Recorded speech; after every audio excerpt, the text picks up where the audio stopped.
Quelques années, les syndicats exigent la réforme du BFM.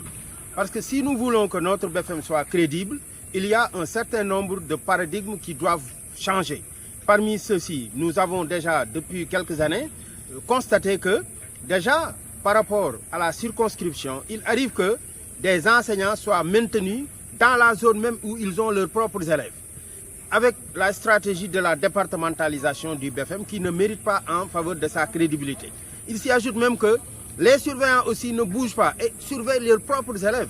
Et sur cette base, vous voyez bien que quand des gens corrigent leurs propres élèves, quand également des surveillants surveillent leurs propres élèves, mais quand même, il est normal qu'on puisse se poser des questions quant à la crédibilité de ce diplôme-là. Et c'est pourquoi nous, en tant que syndicat, depuis quelques années, nous exigeons de l'État qu'on puisse procéder à la régionalisation du BFM, qu'on puisse changer les paradigmes, qu'on puisse faire comme on fait d'ailleurs pour le bac, qu'on puisse déplacer les enseignants, qu'on puisse leur permettre d'aller corriger dans d'autres localités.